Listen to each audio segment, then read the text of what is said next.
this is Christina from Brush and Bristle Studio. I hope you guys are having a great day so far. I'm going to go over how to use the 22-ounce sports twist top tumbler mock-up. You're going to want to use this in Photoshop or in Photopea. I know these are two programs that it will work in. If you have an art program that lets you use warp and smart objects, it will work in there as well, but I don't know of any others that offer that besides these two programs. But if you do know of one, let me know and I'll do a tutorial on that as well. The first part of this tutorial, I'm going to go over how to use it in Photoshop, and in the second part, I'm going to go over how to use it in Photopea. They're very similar, so I'm only going to go over the small change in Photopea. I won't go over everything I'm going over in Photoshop again in Photopea. So if you're using Photopea, make sure you're watching this portion as well, just so you know all the features and things that are available to you. All right, so let's dive in. To get started, once you have this open, you want to identify your smart object layers. I have all my smart object layers tabbed with red. So if you look for the red tab layers, you'll find your smart objects. Now you want to double click on this thumbnail right here to open it up. Now I have these set up as one-click change, so if you change one of them, it's going to change all three at once. So it doesn't matter which one you click on, just double click on one and it'll open up your smart object document. Now we're going to want to put a design in here that you want to mock up, and I'm going to explain this super beginner level for those that don't know how to do anything in Photoshop yet. So let's go to a design that we want to use. And I don't have any 22-ounce designs available, so I'm going to show you this with a 20-ounce design. So you've got your design here, and you want to get your design into your smart object document. To do that, you're going to want to select all, or you can use this marquee tool right here by dragging and dropping, and you'll see these little marching ants that lets you know that everything's been selected. Now you can press Control C, or you can go up here to Edit and press Copy, and that'll copy this. And once that's done, you can close out and you'll be back in your smart object document. And now you can press Control V or go to Edit, Paste, and it will put it there. Now, as you can see, it's not sized right because it's for a 20 ounce instead of a 22. So we need to resize this. In order to do that, you're going to want to press Control and T, or go to Edit, Free Transform, and you'll get these little anchor points all around your design. Now, one thing that you think about is you've got up here your width and your height. And you've got this little link right here, and you see that's highlighted. So when we go to resize this, let's say we want to bring this side in. If we bring it over, it's going to resize everything. And if we bring that over, you see that our top and our bottom still need to be resized. So you can go up here to this checked link button right here and click it, and that highlight will go away. So if you click on your anchor point and start moving, you see it's only moving that one side. Now, I really don't have time for all of that. I try my best to make everything go as quickly as possible. So while that is highlighted, you can hold Shift while you drag and drop, and it'll do the same thing. To make it go even faster, let's take it back to when we first pasted it in here. You just drag it up to this top right corner and then hold Shift down and grab this corner anchor point and just drag it right there, and that will quickly just get it sized how you need. So that is the quickest way I resize.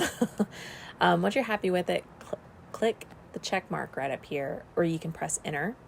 Then you can press Control S to save, or go to File, Save. Once that's done, we can go back to the main mockup, and you'll see it is updated on all three for you.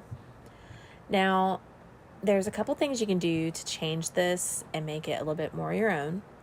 So let's take a look at some of these things, like our highlights and shadows. If you collapse that group folder, you can click on one of these and you can mess with any of these. You've got your glossy overcoat, you've got highlights, you've got the rim shading, and then you've got shading.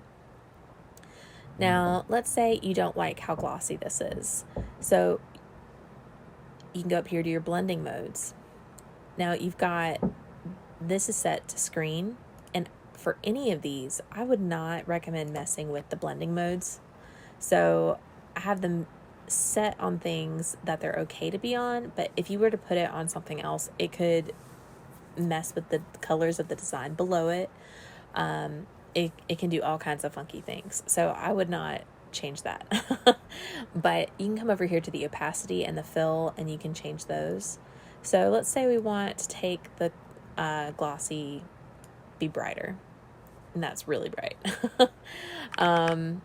Or you can take it down to make it less bright, whatever you want to do. And I will say that this will change based on the design that you put in here. So sometimes a design won't the highlights won't pop as much. So you can come over here and just make it more intense, and it'll show up better on your design. Something else you can do is this extra highlight shadows. These are some filters I put on here that will apply to the entire document. So if we toggle that on, you see that it's made the highlights and shadows pop a little bit more. So if we collapse this, you'll see the filters in here, and you can edit these. So let's double click on this icon, and it'll open up its property panel. So you can drag this, click and drag, and it'll mess with it.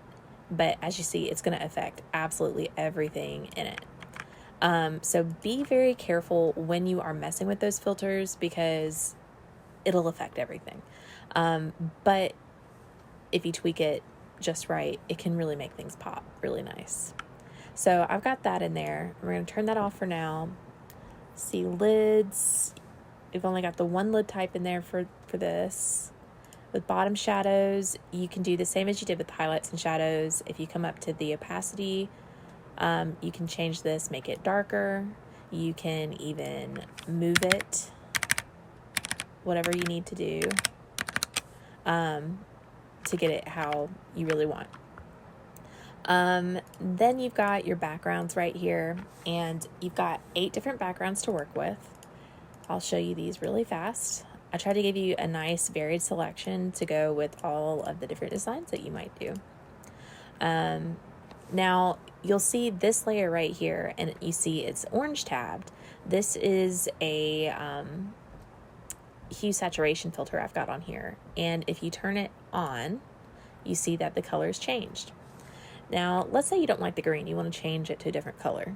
We're going to do like what we did up with those other filters, and we're going to double click this color palette, and you'll see this colorized checkbox right here. Sometimes when you turn this on, it might not show the color, and if that's the case, just make sure that the box is checked. Because as you see, when it's not checked, you won't see any color. But once it's checked, you just drag and drop, and you can get any color that you want. You can make it more saturated, less saturated, lighter, darker, whatever you need. Now this, as you see, there's an arrow right here pointing to the white shimmer. That's saying that's only going to affect this background. So if we go down here, these aren't going to be colored at all. It's only applying to the white shimmer. So if you don't want that white shimmer to be colored, you just turn that off and it goes back to white shimmer. But that's really everything that there is to know about this mock-up in Photoshop. If you guys have any questions about Photoshop, how to use this in Photoshop, have any suggestions, whatever, feel free to comment below, send me a message in my Etsy shop. If you are interested in seeing how to use this in Photopea, stick around and I'll show you how to use it in Photopea in just a minute. But I'll see y'all soon. Okay guys, I'm going to go over how to use this in Photopea now. Now, like I said in the first part of this tutorial, the only thing I'm going over in this is the little change between this in Photoshop and in Photopea. I'm not going to go over everything that I went over in the Photoshop portion. So if you're trying to figure out how to use the mockup as a whole and all the stuff entailed, I go back and watch the Photoshop version because I'm only going over the change in just a second. So Photopea is a free web-based software. It's very similar to Photoshop, but you use it in a web browser like you would Canva. Now, Canva, they have applications that you can use on smart devices, but this doesn't. So you'd still have to use it in a web browser on an iPad or an iPhone.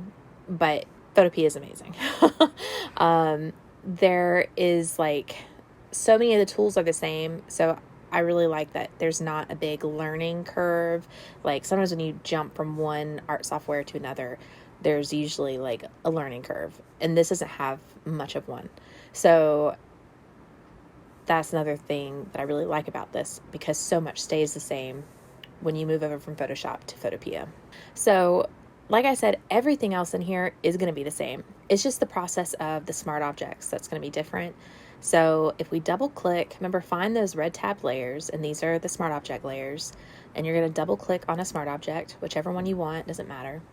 And in Photoshop, we would go to open, but in here, we're going to go open in place. And this is going to cut out some steps that we had in Photoshop. So we would do open, and then we would copy and paste it into the smart object document. And when we do open in place, it's going to do all those steps for us, so we don't have to do them. So now that we hit open in place, let's navigate to a folder and open up a design. And as you see, it's already copied, pasted, and set a free transform for us, so we didn't have to do any of that stuff ourselves. The resizing is going to work the same exact way. Quickest way for me is always to move it to this top corner, and then I will look and see that this link is highlighted. So I can either turn that off, or I can leave it on and just hold shift, and I'll grab this bottom anchor point and I'll drag it down here to the bottom. Ooh, went over. Once you're happy with how it's sized, press that check mark, press enter, and then now you can press Control S, or you can go up here to File and hit Save Smart Object, and that's going to update your smart objects. And there we go. So, like I said, everything else is the same, so I'm not going to go over how to do everything else, but that just had like a little difference with the steps with how to do the smart object. But if you guys have any questions on Photopea, Photoshop, the mockup, anything, please feel free to contact me. You can drop a comment below, or you can message me in my shop if you've got suggestions for how I can improve the mockup or the tutorials or anything. Again, reach out to me, let me know. I'm always open to suggestions, and I'm always here willing to help you guys, so let me know what I can do. But I hope you guys found this tutorial helpful, and y'all enjoy your mockups. Have a great day.